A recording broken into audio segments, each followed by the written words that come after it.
भारत का संविधान, जब हम इस महान दस्तावेज के बारे में सोचते हैं तो क्या हमारे मन में आता है? शायद कानून, नियम, अधिकार। पर इसकी शुरुआत ही होती है एक बहुत ही शक्तिशाली वादे से। और ये वादा किसी राजा या सरकार का नहीं, बल्कि भारत के लोगों का खुद से किया गया एक वादा है। इसी वादे को हम प्रस्तावना या प्रियम्बल कहते हैं।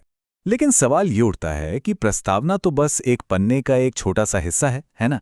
तो फिर इसे संविधान की आत्मा क्यों कहा जाता है? आखिर ऐसा क्या खास है इसमें? चलिए आज इसी सवाल की तह तक चलते हैं। इसे अच्छी तरह से समझने के लिए हम प्रस्तावना को कुछ हिस्सों में बांटकर देखेंगे। सबसे पहले शक्ति का स्रोत क्या है, फिर हमारे देश का चरित्र कैसा बताया गया है, उसके बाद जनता से क्या वादा किया गया है, और आखिर में हमारा संकल्प क्या है।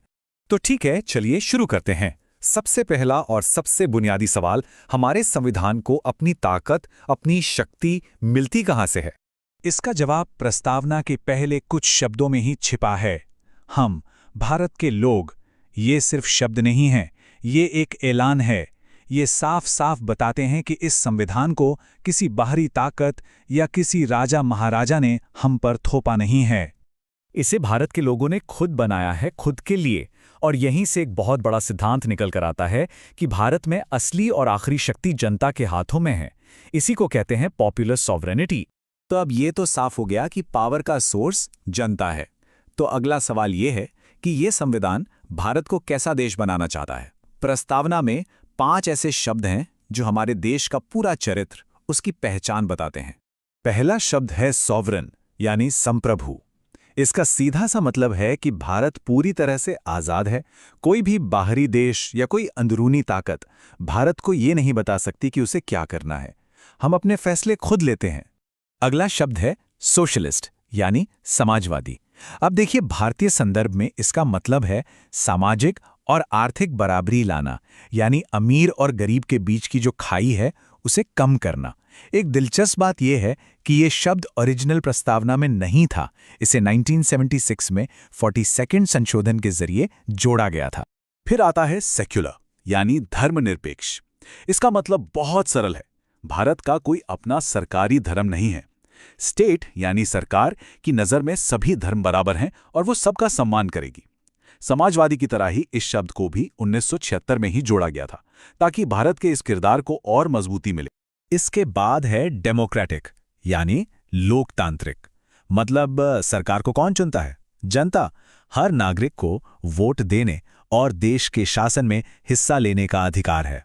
लोकतंत्र का मतलब सिर्फ चुनाव नहीं, बल्कि जनता की सीधी भागीदारी है। और 5वां शब्द है रिपब्लिक, यानी गणराज्य।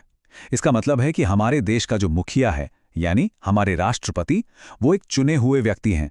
उनका पद खानदानी या विरासत में नहीं मिलता, जैसा कि राजा रानी वाले सिस्टम में होता है।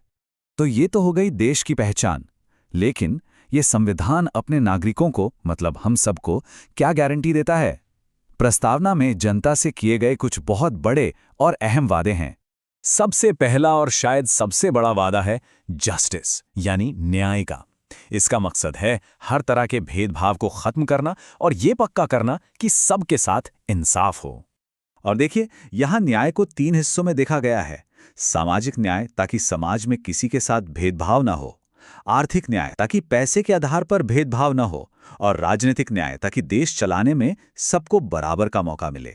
अगला वादा है लिबर्टी, यानी स्वतंत्रता का।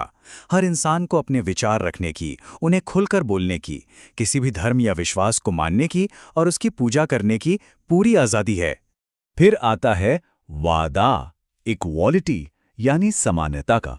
इसका मतलब है कि कानून के सामने सब बराबर हैं। सबको आगे बढ़ने के बराबर मौके दिए जाएंगे। कोई भी इंसान कानून से ऊपर नहीं है, बिल्कुल नहीं। और फिर आता है एक ऐसा शब्द जो इन सभी वादों को एक धागे में पिरोता है, फ्रेटर्निटी, यानी बंधुत्व या भाईचारा। इसका मकसद है हम सभी भारतीयों के बीच अपनेपन की भावना जगाना, ताकि देश की एकता और अखंडता हमेशा बनी रहे। कह सकते हैं कि ये वो गोंद है जो इतने बड़े और विविध देश को जोड़कर रखता है। अच्छा, इन सभी महान सिद्धांतों और वादों के बाद प्रस्तावना का अंत होता है हम सबके एक सामूहिक संकल्प के साथ। ये आखिरी शब्द पूरी कहानी को गोल घुमाकर वहीं ले आते हैं जहां से हमने शुरुआत की थी। हम, भारत के लोग। इसमें कहा गया है कि हम इस संविधान को अपनाते हैं, लागू करते हैं और खुद को सौंपते हैं। तो जरा इन शब्दों का वजन समझिए।